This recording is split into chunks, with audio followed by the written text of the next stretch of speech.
El Instituto Nacional Cardiopulmonar, más conocido como Hospital El Tórax, es parte de la historia de la medicina moderna en el país, con un sólido prestigio desde su fundación, no solo por la calidad de su atención, sino que esta atención va dirigida principalmente a las personas más desposeídas.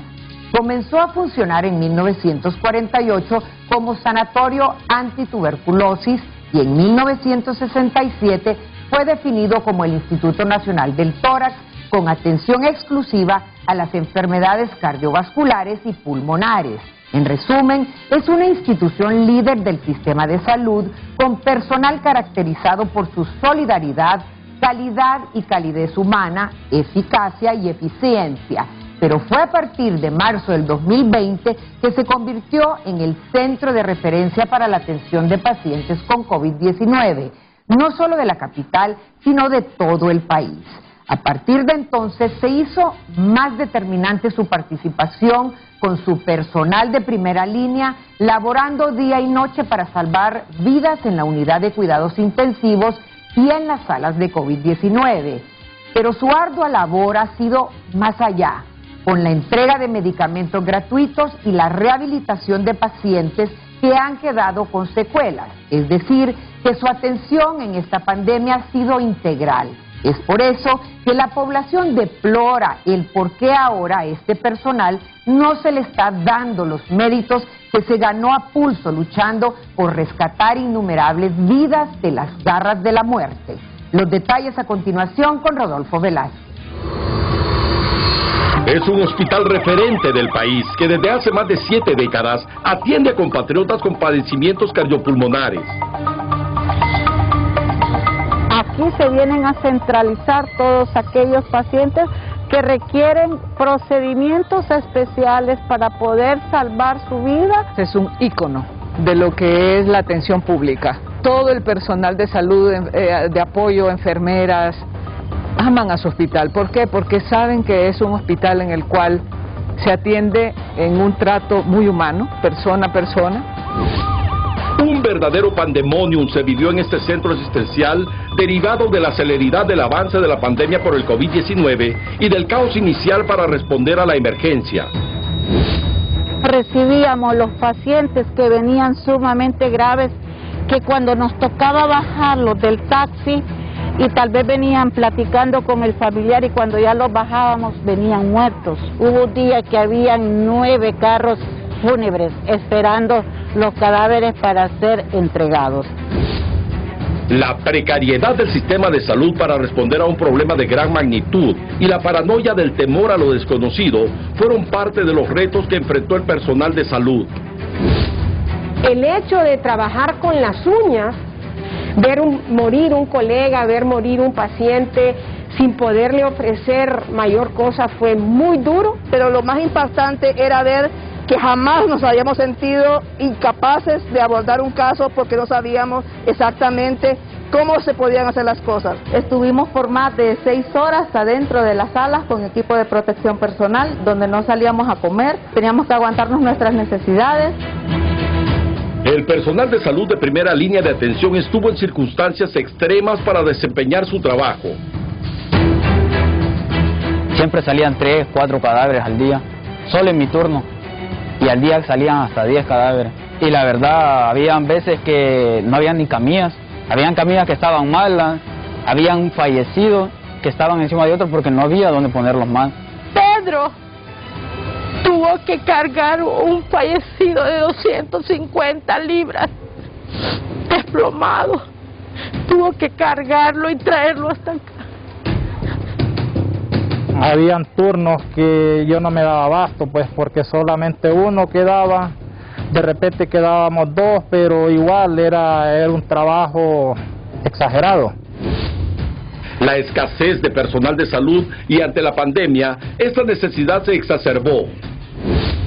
Los pacientes graves empezaron a aumentar, nos organizamos de alguna forma todos los médicos para poder enfrentar esta pandemia de la mejor manera. Clamamos y suplicamos para que nos dejen el personal que ya está capacitado.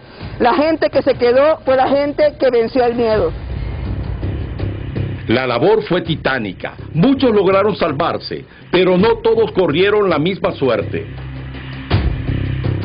Cadáveres embolsados, parientes de pacientes gritando, murió mi mamá, murió mi abuela, en la misma sala estuvieron ellas en una condición crítica.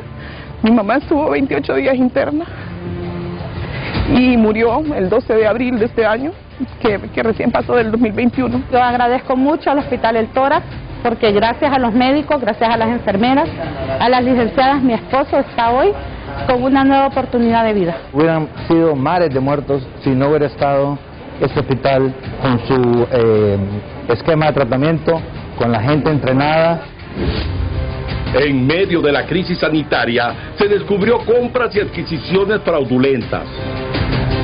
La corrupción definitivamente mata los sistemas de salud. ¿Por qué? Porque en este hospital todos los fondos, todos los fueron auditados. Es una pandemia a la par de la pandemia, es una sindemia, o sea, al mismo tiempo que estábamos enfrentando el COVID, teníamos de una forma en simbiosis muchos actos de corrupción. Las latas inmóviles ha sido y son un monumento de corrupción que lo vemos todos los días. ¿Cuánta gente se pudo haber salvado? Y que todavía tengamos este doloroso recuerdo y esta herida que todos los días sangra, no tiene perdón de Dios. Las necesidades del centro hospitalario son muchas. De reactivos, de equipos, tenemos mucha falencia ahorita en el área de tuberculosis, que desde el 2020, marzo del 2020, nosotros tenemos parados esos procesos. Algunas otras necesidades que tenemos son algunos insumos, como por ejemplo bicicletas de mano, pesas y cualquier otra cosa que las personas tengan buena voluntad, que esté relacionada, pues también nos puede apoyar. Gran parte del personal de primera línea ha sido despedido.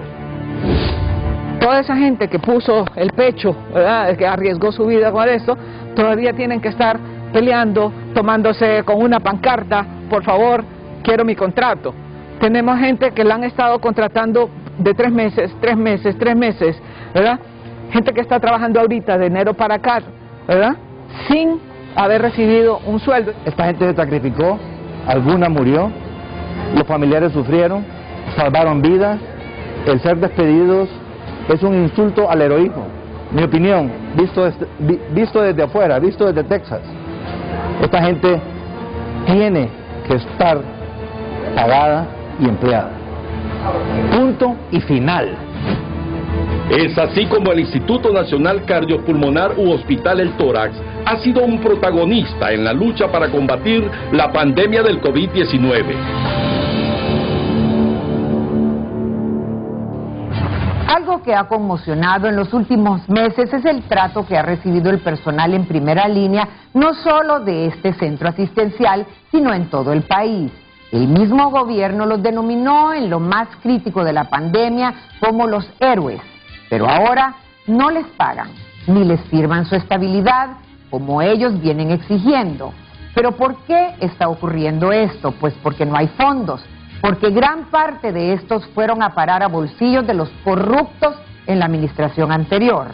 Quizá el peor acto de corrupción fue la compra por más de 1.000 millones de lempiras de 7 hospitales móviles a Turquía para luchar contra el COVID-19, pero que al final fueron un fraude porque no se utilizaron para tal fin, resultaron chatarra.